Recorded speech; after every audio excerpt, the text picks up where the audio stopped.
अब देखो भाई और बहनों, बहुत सारी बातें हैं, हमने हर बातों से अपडेट होना बहुत ज़रूरी है, क्योंकि आने वाले समय में इस विश्व को जो टीवी चैनलों पर बैठकर डिबेट में बैठकर जो ज्ञान समझाएंगे, ज्ञान चर्चा करेंगे, लोगों के सवालों के जवाब देंगे, तो ये काम कोई गुरुदेव भगवान तो कोई करेंगे नहीं। इन छोटे छोटे कार्यों के लिए हमारे परमात्मा थोड़ा ना कोई जो है दुख उठाएंगे।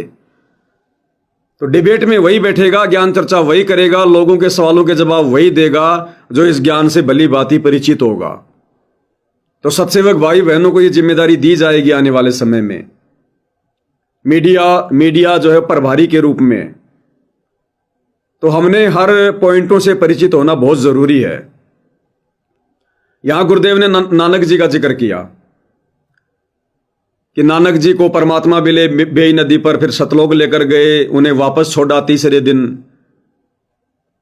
फिर नानक जी ने शिष्य बनाने शुरू कर दिए, और नानक जी के दो मुख्य शिष्य बाला और मर्दाना। पहली बात तो भाई और बहनों, इस भक्ति मार्ग में, इस कबीर परमात्मा के मार्ग में, नकली संतों के मार्ग में तो 1000 गुरु बन जाते हैं, मन मर्जी ब्रांचें खोल खोल के बैठ जाते हैं गांव गांव में, शहर शहर में। उनके नकली गुरु नकली शिष्यों को आदेश दे देते हैं तो नाम दीक्षा दे, क्योंकि ना तो उनका कोई नाम होता है, ना कोई दीक्षा की कोई उनकी कोई प्रणाली होती है। धार्मिक धंधा होता है काल प्रेरणा से। कबीर परमात्मा जी के इस पंथ में, भक्ति मार्ग में, कबीर परमात्मा के अलावा दूसरा कोई भी जीव नाम दीक्षा देने के लिए अधिकृत नहीं होता है। इतिहास उठा के देख लो भाई और बहनों, सतयुग से, सतयुग में परमात्मा कबीर जी सत सुकृत ऋषि के नाम से आए, किसी को आदेश नहीं दिया, खुद परमात्मा ही जब तक रहे उन्होंने दीक्षा दी। क्योंकि जीव यह मंत्र देने का अधिकारी नहीं है। जीव तो मंत्र लेकर भक्ति करने के अधिकारी हो सकता है, लेकिन किसी को भक्ति करवाने का अधिकारी नहीं हो सकता। त्रेता में परमात्मा मुनिंदर जी के रूप में आए, खुद ही गुरु थे, खुद ही दीक्षा दिया करते थे, आगे किसी को दीक्षा देने का अधिकार नहीं दिया। द्वापर में भी परमात्मा खुद ही आए, करुणामय ऋषि के नाम से, खुद ही दीक्षा दिया करते थे, खुद ही गुरु थे, आगे किसी को अधिकृत नहीं किया, क्योंकि कोई अधिकारी नहीं होता। कलयुग के प्रथम चरण में खुद परमात्मा एक कबीर नाम से, अपने वैदिक नाम से, और परमात्मा ने किसी को आदेश नहीं दिया, जब तक रहे खुद ही दीक्षा दी। धर्मदास जी को गुरुआई दी, लेकिन धर्मदास जी ने कभी किसी को आगे नाम दीक्षा नहीं दी, क्योंकि परमात्मा ने यह साबित करना था, यह दिखाना था कि जीव कभी भी अधिकारी नहीं हो सकता। धर्मदास जी को परमात्मा ने गुरुपद सौंपा, लेकिन जब परमात्मा ने देख लिया कि यह कमजोर आदमी है, ये गुरु बनने के योग्य नहीं है, एक उदाहरण पेश किया परमात्मा ने कि जिसका काम उसी को साजे और करे तो मूर्ख बाजे। चूड़ामणि को परमात्मा ने खुद ही नाम दीक्षा देकर आगे नाम देने के लिए अधिकारी घोषित किया। फिर धर्मदास जी की कमजोरी देखकर, क्योंकि चूड़ामणि के रूप में खुद ही कबीर परमात्मा थे, चूड़ामणि के रूप में, मुक्तामणि के रूप में खुद ही कबीर परमात्मा लीला कर रहे थे। अगर धर्मदास अधिकारी होता, अगर एक जीव अधिकारी होता, तो धर्मदास जी को परमात्मा अधिकार दे देते, लेकिन उनको गुरुआई देकर वापस उनसे गुरुआई ले ली, उनकी कमजोरी देखकर। यह उदाहरण पेश कर दिया कि जीव कभी भी परमात्मा वाला काम नहीं कर सकता। आगे फिर परमात्मा गरीबदास जी के रूप में आए, उन्होंने खुद ही दीक्षा दी जैसी भी थी, और फिर परमात्मा नानक जी के रूप में उस समय। तो नानक जी कौन थे? जिस समय परमात्मा बेई नदी से नानक जी की आत्मा को शरीर से निकालकर सतलोक ले गए थे, और वापस जो छोड़ा था 3 दिन बाद, वो नानक जी की आत्मा नहीं थी। नानक को तो परमात्मा ने मिनी सतलोक में बैठा दिया कि भैया तेरे को तो कलयुग की पिछली पीढ़ी में जन्म दूंगा, और नानक का रोल फिर परमात्मा कर रहे थे खुद कबीर जी, क्योंकि इस भक्ति मार्ग में कबीर जी के अलावा दूसरा कोई दीक्षा देने का अधिकार नहीं है, चाहे प्रथम मंत्र हो चाहे शतनाम हो। यह इतिहास रहा है। एक बार बाला और मर्दाना ने कहा, जी हम समुद्र देखना चाहते हैं जहां से रामचंद्र जी ने लंका पे चढ़ाई की थी, हमने देखा नहीं है। नानक जी ने कहा, भैया आंखें बंद करो। दोनों ने आंखें बंद कर ली। आंखें खोलो, 1 सेकंड में श्रीलंका जा बैठे। देखा तो समुद्र के किनारे खड़े हैं। अरे नानक जी अगर एक जीव होते, एक आत्मा होती, भगत होते, तो इस कबीर परमात्मा के मार्ग में भगत को कभी भी सिद्धियां प्रयोग करने का अधिकार नहीं है। और अगर भगत में पूर्व जन्म की सिद्धियां हैं तो परमात्मा उनको निष्क्रिय कर देता है ताकि ये मर्यादा ना तोड़ दे, भक्ति का नाश ना कर ले। लेकिन नानक जी ने तो न जाने कितने चमत्कार किए। 120 साल काशी में रहकर कबीर भगवान ने इतने चमत्कार नहीं किए जितने नानक जी ने अपने जीवन काल में किए। तो वो नानक आत्मा ने नहीं किए, वो नानक के रूप में खुद कबीर भगवान थे। एक जीव कैसे बाला मर्दाना को लेकर भगत प्रहलाद के लोक में चला जाएगा, जिस प्रहलाद के लोक के विषय में काल को भी नहीं पता। केवल कबीर भगवान को पता कि प्रहलादपुरी कहां है, उस प्रहलाद का लोक कहां है, क्योंकि वो प्रहलादपुरी कबीर भगवान ने प्रहलाद को रच के दी हुई है। काल को भी नहीं पता, जैसे मिनी सतलोक का नहीं पता उसको। तो कौन लेकर जा सकता है वहां पर? तो इस भक्ति मार्ग में कोई भी व्यक्ति, कोई भी भगत दीक्षा देने के लिए अधिकृत नहीं होता है, अधिकारी नहीं होता है। और आज दीक्षा कौन दे रहा है? सतगुरु रामपाल जी। इनके तो लाखों शिष्य हैं। क्या इन्होंने आज तक किसी को भी अधिकार नहीं दिया? क्यों नहीं दिया? क्योंकि जीव अधिकारी नहीं होता, परमात्मा खुद ही दीक्षा देता है। और गुरु जी के सतलोक जाने के बाद फिर कौन गुरु होगा? जीव दीक्षा नहीं दे सकता। इसलिए गुरु जी ने स्पष्ट कर दिया कि मेरे जाने के बाद में डीवीडी से दीक्षा दी जाएगी, क्योंकि जीव कभी भी दीक्षा नहीं दे सकता किसी को। तो गुरुदेव के जाने के बाद में शरीर रूप में कोई भी गुरु नहीं होगा। डीवीडी से दीक्षा देने के लिए जो अधिकारी होगा, परमात्मा उसको सबके सामने खड़ा करके और सबको क्लियर कर देंगे, भैया ये है अधिकारी, ये देगा दीक्षा। फिर किसी को जो ऑब्जेक्शन नहीं होगा। तो नानक जी के रूप में खुद कबीर भगवान थे, खुद कबीर परमात्मा जी थे। सारे खेल उन्होंने खेले। अरे भगत को अगर भगवान ने सतनाम दे दिया तो क्या आदेश देगा भगवान कि भैया सतनाम का जाप श्वास श्वास से करना है, बोल के जाप नहीं करना। फिर नानक जी ने समुद्र के ऊपर चलते चलते बोल के जाप क्यों किया? इसका मतलब उनकी तो मर्यादा टूट गई। फिर भगवान का तो आदेश है ही नहीं जाप करने का बोल बोल के। तो वो खुद परमात्मा थे, खुद कबीर जी थे। नानक जी का वहां कोई रोल नहीं था। और भगवान चाहे बोल के करे, चाहे मनी मन में करे, वो किसी भी घटना को जन्म दे, कोई भी लीला खेले, उनकी मौज उनकी मर्जी। तो नानक जी के रूप में खुद कबीर भगवान थे, कबीर परमात्मा थे। इसलिए वो नाम दीक्षा भी दिया करते थे।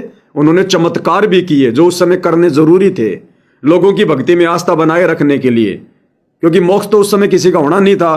तो इन चमत्कारों को देख देख कर काल ने तो आगे हमारे को डिवाइड करना था, तो परमात्मा ने पहले खेल खेल दिया।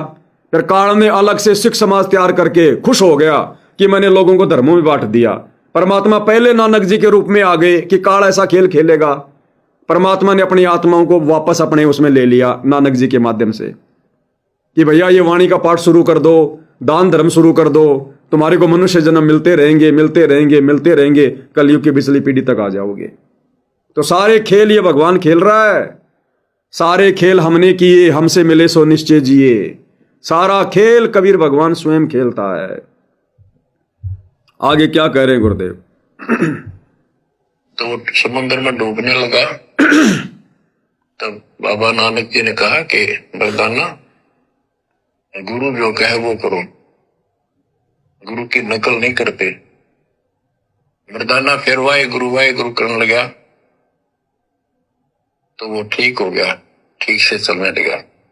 अब यहाँ पर परमात्मा ने इनको सबको कह दिया था, जितने भी मालिक के शिष्य हुए, कि इस मंत्र को, सतनाम को और इस मूल ज्ञान को अभी किसी को डिस्क्लोज नहीं करना।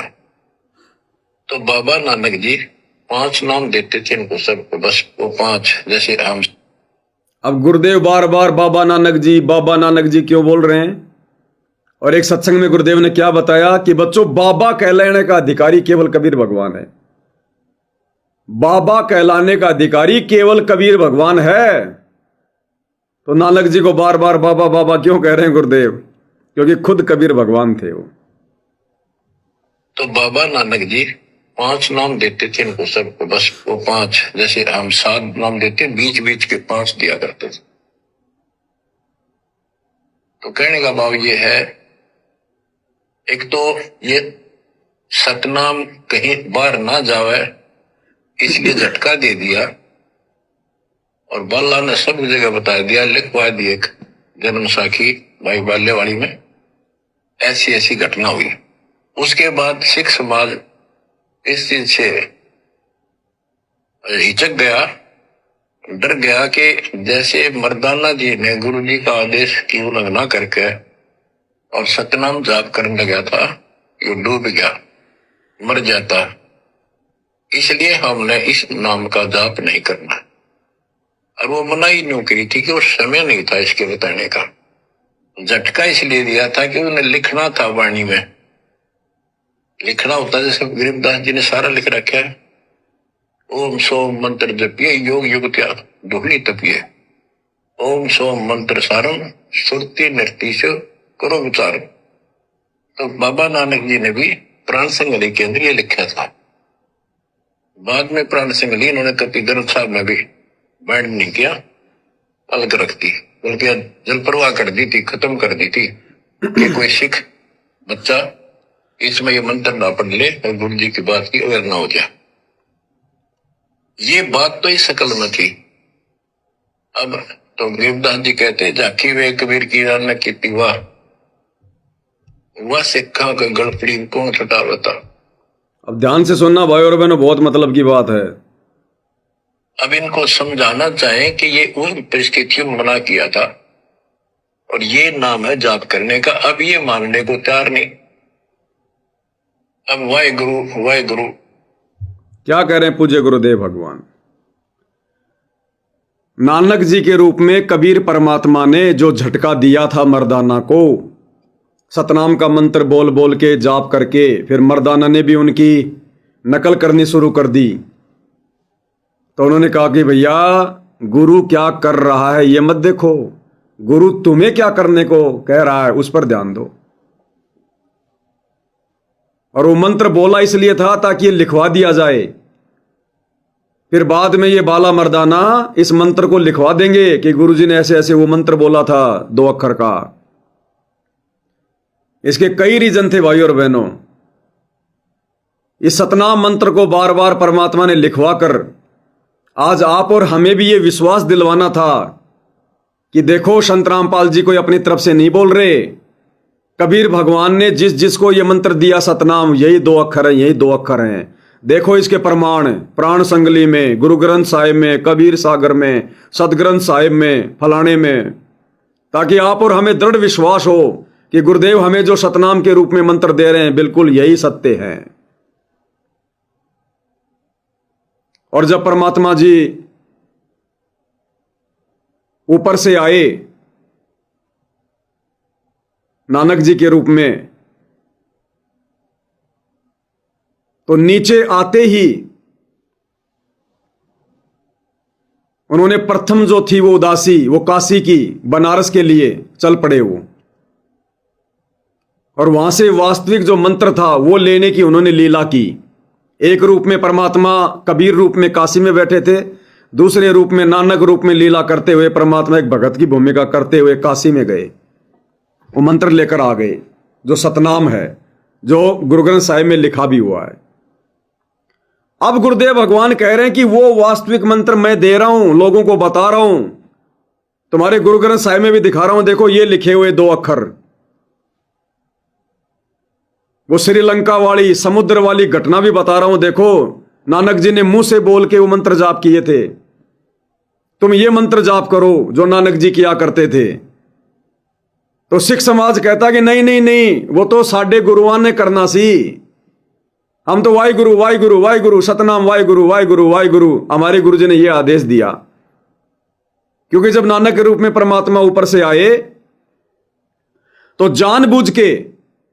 जानबूझ के परमात्मा ने कहा था कि सतनाम वाहिगुरु, झांकी वेख कबीर की नानक कीती वाह सिखा के गल पड़ी अब कौन छुटावे ता।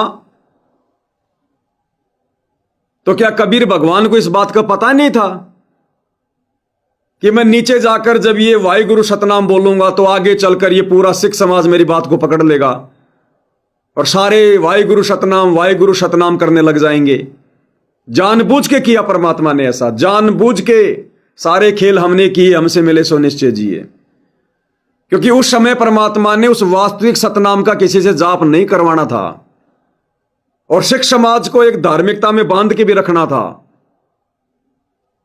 वाहिगुरु सतनाम, उस वाहिगुरु सतनाम के जाप से कुछ होना नहीं था।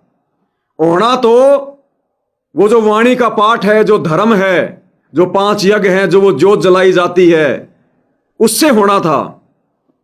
तो परमात्मा ने पता था कि भैया कलयुग की पिछली पीढ़ी तो 600 साल बाद आएगी और ये मंत्र वर्तमान में इनको दिए नहीं जा सकते।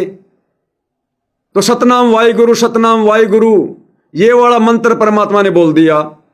सिखों ने परमात्मा की प्रेरणा से इस बात को पकड़ लिया और आज तक सतनाम वाहिगुरु करते आ रहे हैं और वाणी का पाठ करते आ रहे हैं। तो वाणी के पाठ करने से, दान धर्म करने से, जोत जलाने से मनुष्य जन्म मिलते रहे और यहां तक आ गए। और फिर कहते हैं ना कि जाकी वे कबीर की नानक कीती वाह सिखा के गल पड़ी कौन छुटावे था। अब उसको सतगुरु रामपाल जी छुड़वाएंगे। इसी सतगुरु रामपाल जी ने कबीर भगवान ने नानक जी के रूप में वो सतनाम वाहिगुरु उनके गले में डाला और यही सतगुरु रामपाल जी कबीर भगवान वर्तमान में अब बड़ी आसानी से इस ज्ञान के आधार से अब वो सतनाम वाहिगुरु छुड़वा देंगे और जो ओरिजिनल सतनाम है वो सिख समाज ले लेगा आने वाले समय में। इस परमात्मा के लिए कोई मुश्किल नहीं है। अन्यथा इनको तो पहले भी पता था कि मैं जो सतनाम वाहिगुरु इनको दूंगा ये तो इसी के लग जाएंगे। मालिक ने लगाना ही था कि तुम सतनाम वाहिगुरु जाप करो, बस जब ठीक का समय आएगा तब तुम्हें दूसरा मंत्र बताऊंगा। जो अधिकारी होंगे उनको मैं अपनी शरण में ले लूंगा, बाकी से हमें कोई लेना देना नहीं। करते रहो वाहि नाम सतगुरु, सतनाम वाहिगुरु। अब वो सिख समाज के गले पड़ गई सतनाम वाहिगुरु। तो गुरु जी क्या कह रहे हैं, ध्यान से सुनो कि अब इनको वास्तविक सतनाम बता रहे हैं, देना चाह रहे हैं, तो ये लेना नहीं चाह रहे। कहते नहीं हमारे गुरु ने तो सतनाम वाहिगुरु बोला था सचखंड से आते ही। तो गुरुदेव क्या कह रहे हैं, अब इनको कौन समझाए कि ये उन परिस्थितियों में मना किया था, लेकिन अब ये मानने को तैयार नहीं कि भैया ये तो उन परिस्थितियों में मना किया था। अब ये सिख समाज मानने को तैयार नहीं। ना जी, हम तो सतनाम वाहिगुरु जाप करेंगे। ध्यान से सुनो। अब इनको समझाना चाहे कि ये उन परिस्थितियों में मना किया था और ये नाम है जाप करने का। अब ये मानने को तैयार नहीं। अब वाहिगुरु अब ये मानने को तैयार नहीं। इसी प्रकार भाई और बहनों, सन 1994 से जब सतगुरु रामपाल जी ने अपने यथार्थ 13वें कबीर पंथ की शुरुआत की, उस समय गुरु जी को हमारी बुद्धि का पता था हम कितने ज्ञानी हैं।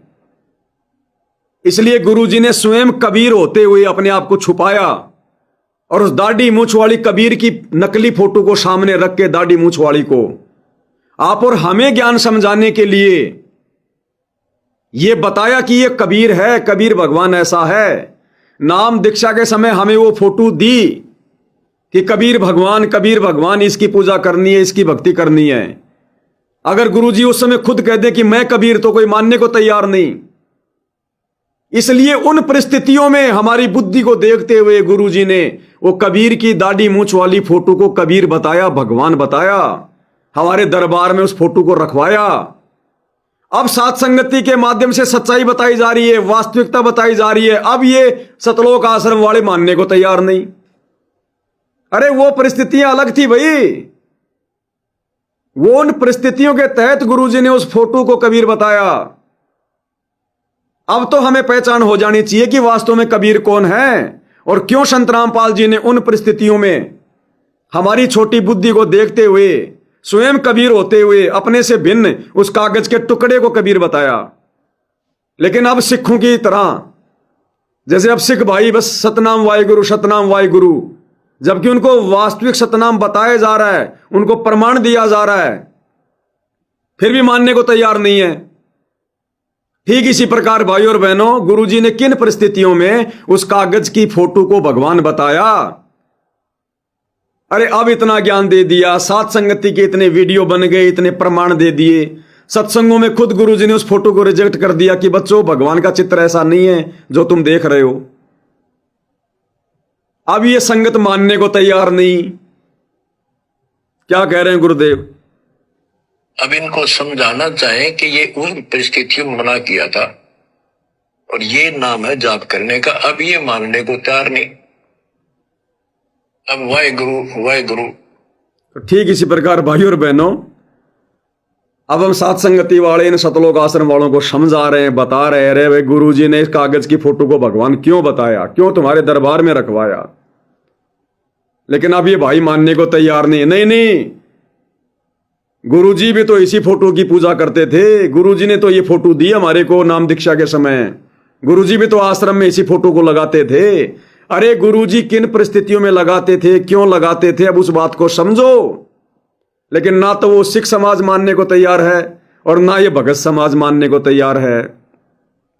तो भैया पूरे सिख समाज को गुरुजी ने नहीं मनाना है। जो अधिकारी होंगे वो मान गए, सतनाम ले लिया। इसी प्रकार संगत में जो अधिकारी होंगे वो सात संगति से जुड़कर उस फोटो को घर से बाहर निकाल देंगे, और जो अनाधिकारी हैं वो सतलोक आश्रमों से जुड़े रहेंगे। उनका परमात्मा किसी और जन्म में देखेगा फिर।